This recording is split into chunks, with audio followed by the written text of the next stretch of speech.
a aplicação numa situação como essa. Mas imaginemos que um crime fosse praticado na Lua. A Lua é um território que não tem soberania de nenhum país. Daí eu poderia ter um astronauta brasileiro que sofreu um crime praticado por um outro astronauta de outro país estrangeiro. Nesse caso, pelo princípio da nacionalidade, nós teríamos a aplicação da lei brasileira. Também eu posso ter a aplicação em território estrangeiro com autorização do respectivo Estado. É o caso, por exemplo, da missão brasileira no Haiti. Os soldados brasileiros estão no Haiti e lá existe uma autorização do Haiti para que possa eventualmente ser aplicado algum dispositivo da lei processual brasileira no Haiti. E também território ocupado em caso de guerra. Quando o Brasil participou da campanha contra a Itália, eventualmente eu poderia ter uma aplicação da lei processual brasileira nos territórios que foram ocupados pelo Brasil na Itália durante a Segunda Guerra Mundial. Bom, em relação aos princípios, é extremamente importante delimitarmos todos os princípios que são aplicados no caso de lei penal no tempo e no espaço. O primeiro princípio da lei processual penal no espaço é o princípio da territorialidade. O princípio da territorialidade significa que o processo é regulado pelas normas do lugar onde se desenvolveu. Então, a lei processual penal brasileira, ela é aplicada no local aonde foi praticado aquele crime. É o locus delicti que, em regra, vai fixar a aplicação da lei processual brasileira. Então, é regulado pelas normas do lugar onde se desenvolveu, o princípio da territorialidade. Eu tenho algumas exceções à aplicação da lei processual. Eu tenho a exceção dos navios e aeronaves e eu tenho as exceções referentes aos representantes de países estrangeiros. Em relação aos navios e aeronaves, eu tenho que esclarecer o seguinte: nós temos que dividir os navios em públicos e privados. As aeronaves públicas e privadas, elas pertencem ao Estado, né? O navio público, a aeronave pública pertence ao Estado. Exemplo, as aeronaves e navios que integram as Forças Armadas são os que nós chamamos de vasos de guerra, requisitados na forma da lei para missões militares, não é isso? Eu tenho, por exemplo, navios de guerra, porta-aviões, aviões de guerra, caças. Todos esses são exemplos de aeronaves e navios públicos de guerra. Qual a implicação disso? É que esses navios e aeronaves, eles gozam de imunidade de jurisdição. Professor Franklin, o que é imunidade de jurisdição? Mesmo que o navio esteja em outro país, se o crime acontecer a bordo do navio brasileiro, se aplica a lei processual brasileira. Ou seja, só obedecem à lei do seu país de origem, não se submetendo à jurisdição do país em que se encontram. Se eu tivesse, por exemplo, um navio de guerra americano em território brasileiro, só se aplicaria aos crimes praticados dentro desse navio de guerra americano a lei processual penal americana. A outra questão são os navios privados, que pertencem a particulares. E aí eu tenho os navios mercantes, né? Os navios de passageiros, de cargas, etc. Então, o Splendor of the Seas é um navio de passageiros, um navio de turismo. Ele é privado. Eles não gozam, então, de imunidade de jurisdição. Se acontecer um crime no Splendor of the Seas, se ele estiver nas águas territoriais brasileiras, se aplica a lei brasileira. Se ele estiver nas águas territoriais argentinas, se aplicará a legislação argentina, ou seja, se submete à jurisdição do país em que se encontram. Quanto aos representantes de países estrangeiros, eu tenho que fazer a divisão entre agente diplomático e agente consular. O agente diplomático são representantes de seus países de origem, os embaixadores, o secretário, o pessoal técnico que trabalha na diplomacia. Em âmbito político. Logo, eles representam o país em âmbito político. Por representarem o país em âmbito político, eles gozam de imunidade de jurisdição.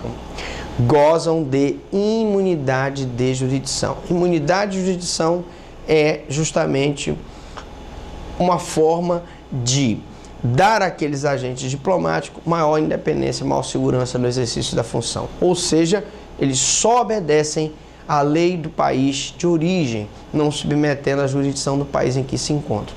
Ah, professor Franklin, então quer dizer que se um agente diplomático praticar um crime em território brasileiro, ele não vai se submeter à jurisdição brasileira? Sim, ele vai se submeter à jurisdição do país de origem. Ao passo que, se eu tivesse um agente consular, seria diferente. Essas imunidades ainda alcançam o chefe de Estado estrangeiro que visita o país e os membros de sua comitiva. Ah, professor, quer dizer que se o presidente dos Estados Unidos viesse aqui no Brasil e praticasse uma infração penal, ele não seria punido pela lei brasileira? Não, ele responderia pela lei americana, porque não só o chefe de Estado como a sua comitiva também gozam de imunidade de jurisdição. Como eu disse, em relação aos representantes de países estrangeiros, nós temos que diferenciar os representantes diplomáticos dos consulares. Os agentes consulares, eles representam os seus países, mas no âmbito comercial e administrativo. Eles não representam o país no âmbito político. Então, eles não gozam de imunidade de jurisdição. Então, eles representam o interesse dos cidadãos, não gozam de imunidade de jurisdição e, consequentemente, se submetem à jurisdição do país em que se encontram. Então, se um agente consular praticar um crime no Brasil, ele vai responder pela lei brasileira, porque ele representa o país apenas a nível comercial, a nível administrativo e, portanto, não estão imunes à jurisdição brasileira. Princípio da nacionalidade ou personalidade. Esse princípio é um princípio extremamente importante, porque ele determina que aplica-se a lei do país da nacionalidade do agente criminoso, sem levar em consideração a nacionalidade da vítima e o lugar onde praticou-se o crime. Então, nacionalidade do agente criminoso significa que se o agente criminoso for brasileiro, onde quer que ele estiver, em qualquer lugar do mundo, se ele praticar uma infração penal, ele estará sujeito à norma processual penal brasileira, porque o princípio da nacionalidade impõe que ele seja responsabilizado por ser nacional, por ser de nacionalidade brasileira. Já o princípio real ou de defesa ou de proteção, ele é aquele que determina a aplicação da lei do país da nacionalidade da vítima, não importando o autor e o local do crime. Então, em qualquer lugar do mundo onde haja um brasileiro, eu tenho a aplicação do princípio de real de defesa ou de proteção. Justamente, ele se chama de defesa real ou de proteção porque ele visa proteger os cidadãos brasileiros onde quer que eles estejam. Se uma pessoa pratica um crime contra um cidadão brasileiro, ele poderá ser punido na forma da lei. Quanto ao princípio da justiça penal universal, a justiça penal universal determina a aplicação da lei do país em cujo território o criminoso foi preso, não importando o autor do crime, a vítima ou o lugar do crime. Essa teoria é uma teoria utópica, porque muitos países não se interessam com esse julgamento e justamente nesses casos as pessoas são extraditadas. Nós podemos ter um caso de um criminoso que praticou um fato aqui no Brasil e ele então foge para a Itália e lá na Itália ele é capturado. O criminoso, pela Justiça Penal Universal, aplica-se a lei do país em cujo território o criminoso foi preso. Se ele foi preso na Itália, vai se aplicar a lei italiana, não importando o autor se ele é brasileiro, a vítima ou o local do crime, tá? Então, nessa situação, nós temos a aplicação da justiça penal. Também temos um outro princípio muito importante, que é o princípio da representação. Aplica-se a lei do país da nacionalidade de navios e aeronaves privados em território estrangeiro, quando o país não se interessar pelo julgamento. Imagine, por exemplo, que eu tenha um casal, esse casal vai viajando num avião particular de uma companhia aérea qualquer, e lá em Nova York há um desentendimento do casal e o homem agride a mulher. Ora, se estiverem, por exemplo, nos Estados Unidos, em Nova York, e o juiz de Nova York não se interessar pelo julgamento, eu poderei ter a aplicação da lei brasileira, porque o princípio da representação diz que aplica-se a lei do país da nacionalidade de navios e aeronaves privados, olha, está numa aeronave privada, em território estrangeiro, está lá nos Estados Unidos, em Nova York, quando o país não se interessar pelo julgamento. É uma briga de marido e mulher, é uma questão de violência doméstica, os dois brigaram lá na aeronave em Nova York, o juiz de Nova York não se interessou pelo julgamento, é possível julgamento pela autoridade brasileira. Teoria da ubiquidade, tá? Ou mista, que foi adotada no Brasil. O que é essa teoria da ubiquidade ou mista? Considera-se o crime cuja ação, omissão ou resultado ocorreu no todo ou em parte em território nacional.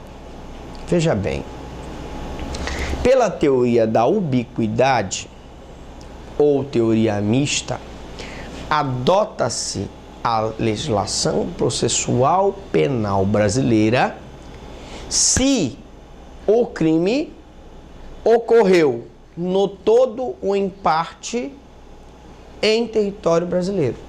Significa dizer que se uma pequena parcela do crime tiver ocorrido em território brasileiro, pela teoria da ubiquidade, que considera crime toda ação ou omissão cujo resultado ocorreu no todo ou em parte em território brasileiro, significa dizer que tanto a ação, quando o crime for de conduta ativa, ou quanto haja uma omissão, quando o crime representa uma inércia, quando ele está sendo a consumação ou quando há uma tentativa.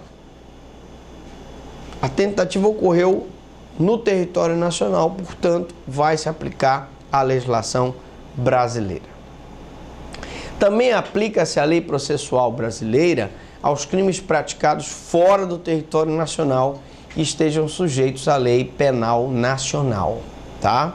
Então eu tenho a aplicação da lei processual brasileira aos crimes praticados fora do território nacional. E aí eu tenho qualquer lugar fora do Brasil, seja na América do Sul, seja na América Central, seja na Europa, seja na África, que estejam sujeitos à lei penal nacional. Eu tenho algumas situações em crimes praticados contra o presidente da República do Brasil, contra a sua comitiva, que são julgados pela lei processual penal brasileira, muito embora ele esteja em solo estrangeiro. E por último, aplica-se também aos atos referentes às relações jurisdicionadas com autoridades estrangeiras. Então eu tenho aquelas situações em que o juiz brasileiro manda uma carta rogatória para um outro país, pedindo para que ele faça a citação de um criminoso que está em outro país. Eu tenho aquela questão da cooperação internacional em matéria penal, em matéria processual penal.